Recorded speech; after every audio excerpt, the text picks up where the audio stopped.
Hey everyone, and welcome to the Certificate in Sports Training and Development. I'm Liv McBride. This week we're going to swing in and take a closer look at sports training and gymnastics.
Alright, so Jessica, tell me about how you got into gymnastics. Well, when I was in primary, I went to a gymnastics festival, and when I was doing my routine, my first coach Tracy came up and gave me a notice and said, "Do you want to come to my gym?" And I said yes, and Mum let me. So.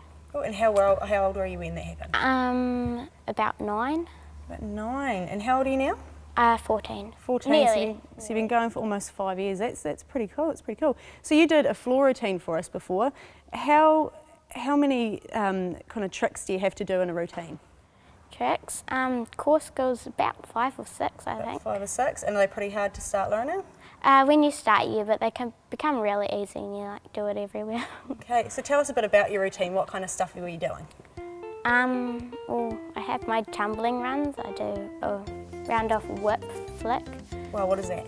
It's a flick flack, sort of when you jump back on your hands and then your feet, but a whip's doing that without hands, and it's really low. Well, so how did you train to do that? What kind of I did it on the trampoline, and then I just did it on the floor spotted, and then did it by myself. Awesome, awesome. So tell me about what you do before you start your routine. What kind of warm-ups do you have to do? We run through our tumbling first because it's one of the most important things, and then we warm up all the dance and everything and just go through our floor on the floor without music. Cool, cool. And what's the hardest thing about your routine? Keeping going because it's got lots of hard moves in it. So you're pretty puffed at the end? Right. So what other routines do you do apart from the floor? Beam, bar and vault. And are they all about the same, or? No, they're all completely different. Completely different, right. So what's the hardest one to pick up? For you anyway. Bar or vault. Bar or vault, yeah. And what kind of strength do you need for that? Is that upper body or lower body, or? Abs and arms usually. Yeah. So you'd be pretty strong now. Be going good. Yeah. All right. So when you're doing your floor, how do you learn to do a tumble? A tumble. You just sort of practice it again and again, and you have your coach to spot you, and you put mats on the floor, and then you do it on there. And when you finally confident enough, you just do it by yourself. Cool. Well, thank you, Jessica. You had a cool routine. Thanks.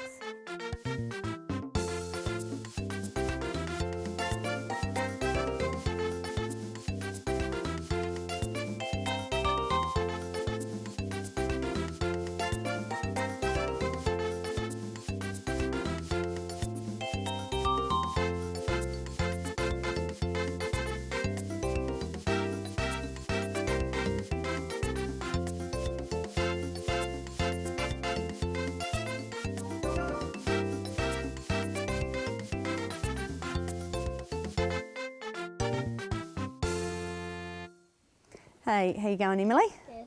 Good. Now, how old are you? I am 10, turning 11 this year. Turning 11 this year, and how old were you when you first started gymnastics?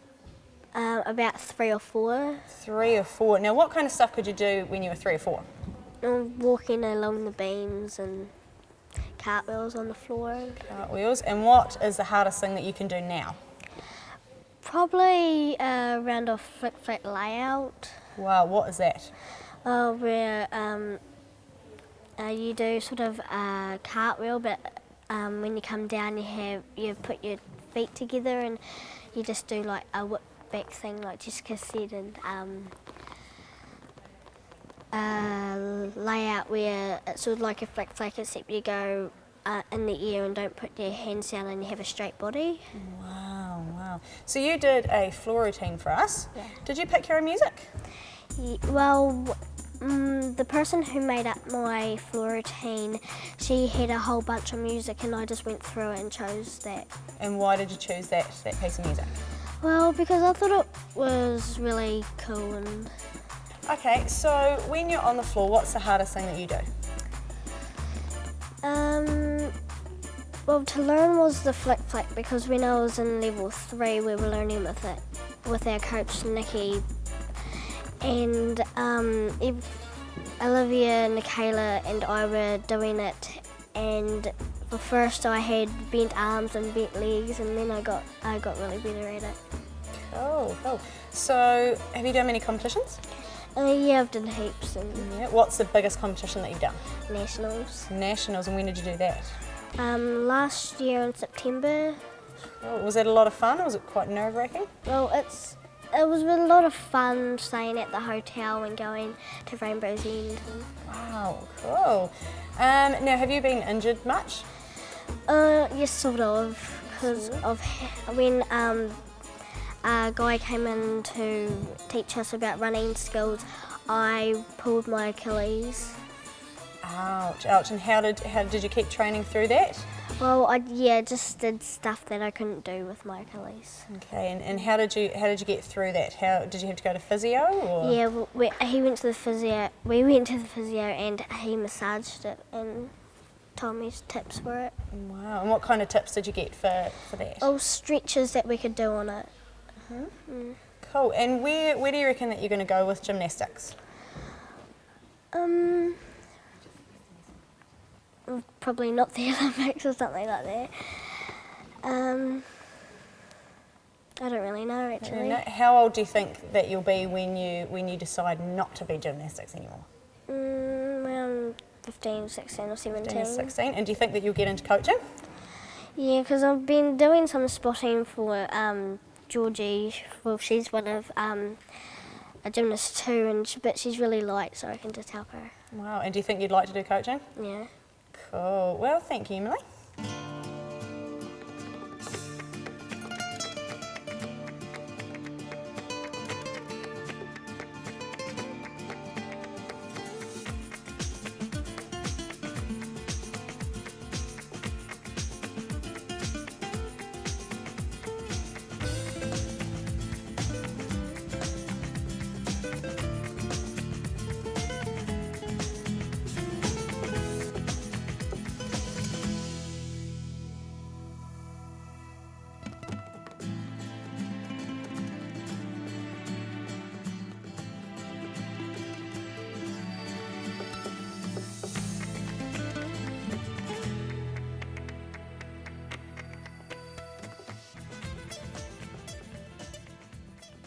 Well, welcome, Renan. So tell me how you got into gymnastics. Well, it was suggested that I start a sport, and I'd been looking through a few different books, pictures, and I remember I saw this one picture of a guy doing a vault, and I just thought I wanted to be that person doing that. It looked good.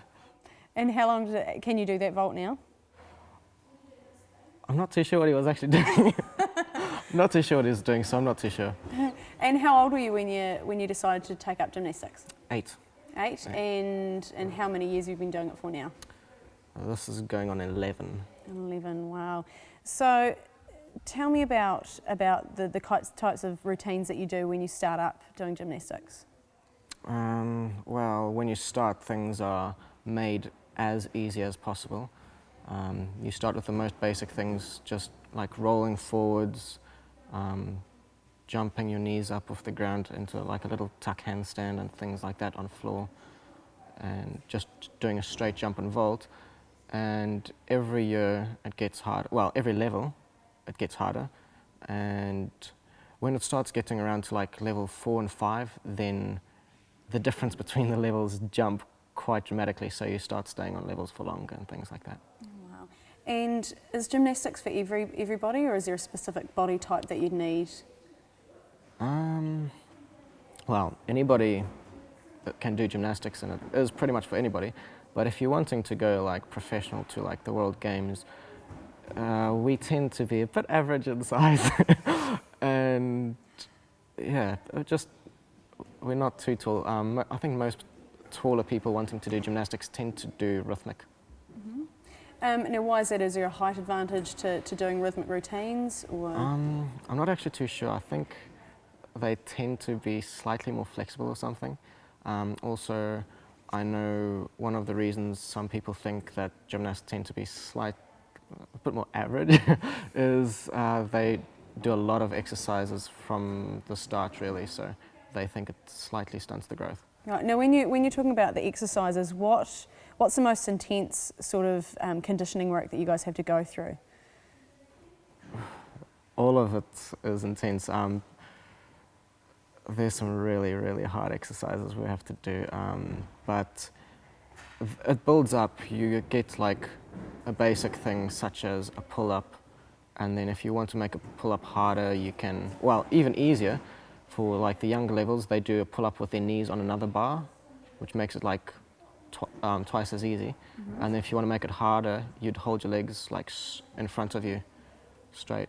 Wow. Now you did some work for us on the pommel horse. I did pommel, trampoline, and rings. Yep. Trampoline and rings. What's the hardest one for a male gymnast to accomplish? I'm not too sure. It's either rings or pommel. Trampoline isn't actually considered a apparatus. We don't do it in competitions, but both rings and pommel are of the hardest. Okay, and what's the kind of the basics that you learn when you're in the rings? Swinging and just trying to hold yourself in a front support, which is just like with your arms at your side next to you. Wow. Now, do you get injured much doing gymnastics? I suppose it varies from person to person, also like nutrition-wise and stuff. But you do tend to get quite a few injuries. It's a bit hard to avoid. Now, you mentioned before that you're injured at the moment. Yep. What injury have you got? At the moment, I'm struggling with shin splints, which runners also get it a lot. It's well, there's different reasons you can get it, and basically I think mine is probably just too much impact. And yeah, and also of course the higher up in gymnastics you go, the harder things you do, which means the more risk of injury and the more serious that injury could be. Mm-hmm. Are there any injuries that will completely debilitate you and just knock you out of the sport altogether, or can you generally be trained to work through an injury? Well, we can get some really serious injuries which can stop you completely, but most people keep going.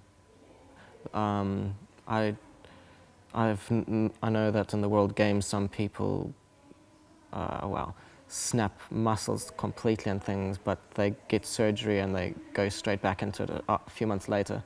But I have heard of people actually landing on their neck and breaking their neck and things like that, which is, luckily it doesn't happen too often, but the risk is always there. Mm-hmm. Now, so that's quite extreme. Now, talking about extreme, you do a lot of things outside of the gymnastic arena with gymnastics. Tell me a bit about that.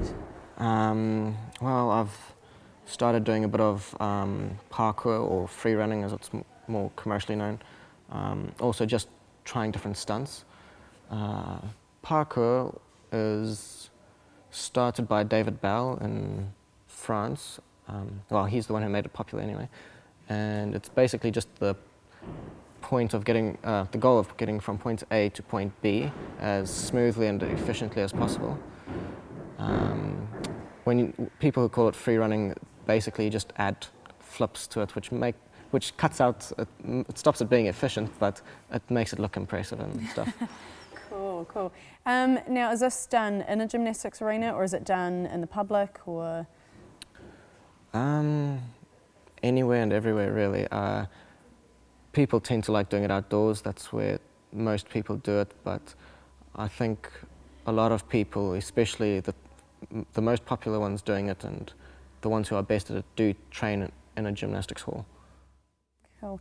Now, we'll move onto the horse here. How do you start training on the pommel horse?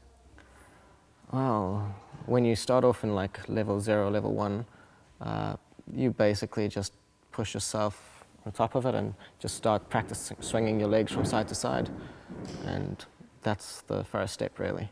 And do you start on this dude here, or is there other apparatus that you? That's the one you start on. That's one, cool. And is there any other piece of equipment that you can train on that makes life a bit easier, or you just jump straight onto it and that's it? There's nothing really. You do the mushroom as well, but that's actually almost considered a second part of the apparatus. It helps for later on when you do more advanced things on the pommel, but for the start it doesn't really help much. Okay, and is gymnastics quite a popular sport with males? Not in New Zealand, not yet. It is the hardest sport in the world as far as I know. In New Zealand, especially down here in Invercargill, it is mainly females. There's basically no males doing actual proper gymnastics training at the moment, except for some juniors. But in America and China and all those other places, there's tons. And do you think that gymnastics can be useful in any other sports? Oh, definitely. It's a base sport. Basically, if you do gymnastics, it'll help with pretty much everything else. And just the gym itself helps with things. I've heard of, up in Auckland, I've heard of snowboarders coming and practicing basic movements for their stunts that they do and stuff. So what do you think would be the part of gymnastics that would help with snowboarding, for example? Well, I'm not too sure. Probably doing things on the trampoline, jumping on the trampoline and then pulling their body in certain movements that they probably do in snowboarding. Well, thank you for talking to us, Renan, and good luck with all your training and your stunt work in the future. Thank you.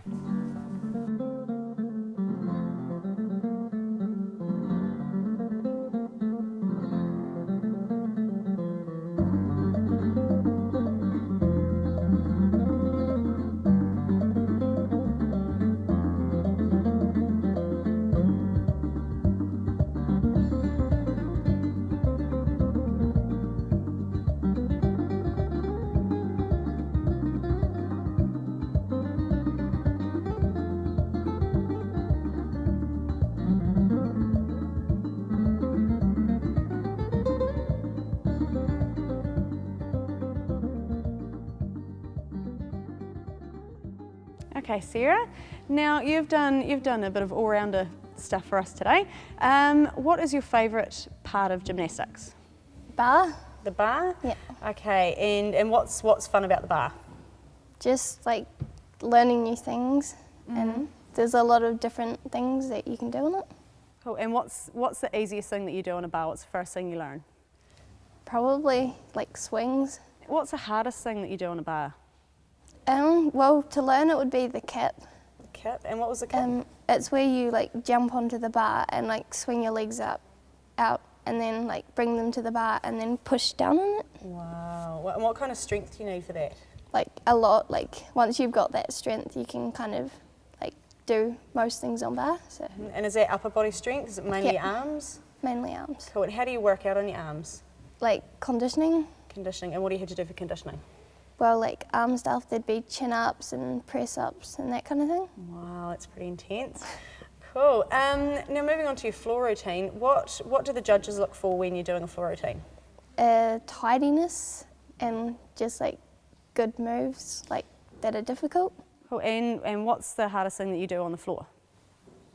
It will be like in tumbling and a layout twist. What is a layout twist? Well, you like do a flip in the air and you're like straight, but you twist at the same time. So when you're doing the likes of trampolining, how does it differ from doing a floor routine? Well, you kind of work on the moves on the trampoline, and then once you come to floor, you do the same moves, but just with like a round of flick into them, and yeah. Cool, cool. Well, thank you, Sarah. Cool.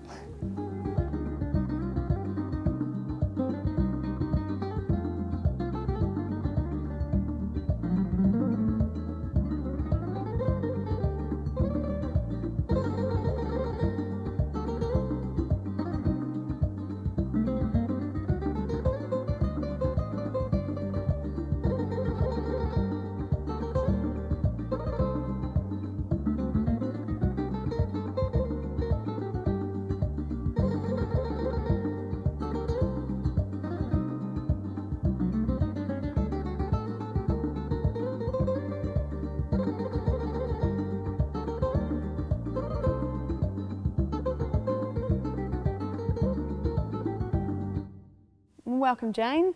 Now we're here at the Invercargill Gymnastics Club. How long have you been a coach here? I've been a coach here for 15 years. And is coaching quite hard in terms of gymnastics? Because of course you can't be in the middle of the mat directing them. How difficult is it to actually be a coach? There's times when it is difficult, especially for spotting, because some of the girls are bigger than me. So that is a wee bit of a problem, but it can be quite physically hard, yeah. What do the girls go through when they first come to gymnastics? What kind of stuff do they learn? When they start off for competitive gymnastics, they start off learning basic skills and they learn basic correct body shapes. They learn, they do quite a lot of conditioning so that they're strong and flexible and able to do the moves. It's no point in teaching them gymnastic skills if they haven't got the strength or the flexibility to be able to perform them. And a lot of the early work in gymnastics is just building up their basic strength. Now tell me about the floor. I've noticed that walking across it, it's a lot softer than sort of your normal just carpeted floor or even the gym mats here. What's going on with the floor there? Well, it's a sprung floor, and for any competitive gymnastics, they need to be performing on a sprung floor. Just gives them more, in their tumbling, they can get more height in their tumbling, they can get more height in their leaps. It's easier on their joints, it's not so hard on landing. I think we've come a long way, gymnastics has come a long way from the old days where everything was performed on 2 centimetre mats and bars that were maybe 1.5 metres apart. So we have come a long way, it's a lot safer. They're doing a lot more difficult skills because we've got better equipment now, and the floor is just one of those innovations that's made gymnastics a lot more entertaining and a lot safer. Now in terms of safety, what do you teach the girls at a basic level about safety in training when they're doing the tumbles, for example? How do you kind of alleviate the fears that they may have and encourage safety? Well, for a start, we wouldn't have them performing any skills that they weren't ready to do. So they must go through a lot of lead-up skills and drills before they perform anything difficult. And when they're first doing it, we would spot them, which means they would be lifted through the movement so they can feel what it should feel like without the fear of falling. And only when they are sufficiently skilled and capable, then they would do it on their own. But it's not a sport that you can learn in just a few months. It takes years of training to be very good at it. And a lot of people think, well, we can go out and learn how to do a somersault, for example, without understanding the basics that are involved first. You need to be able to do a forward roll before you can do a somersault in the air, and you need to be able to land safely. Cool. Now finally, what is the payoff of being a coach? I mean, what just makes you beam and just want to carry on with the job? I think I really enjoy seeing the girls achieving and growing. Some of these girls I've coached for quite a long time, and you see them grow up and you see them, their enjoyment and being able to achieve something. They might have been trying to do a kip for a year, and finally they can do it, and it's just yay, I can do it now. And then they can keep moving on. As soon as they can do something, they want to try something else. It's quite a challenging sport, but it's a really rewarding sport as well. Oh, well, thanks for joining us, Jane, and I think it's time that we have a bit of a play. Yeah, you can have a play now. Awesome.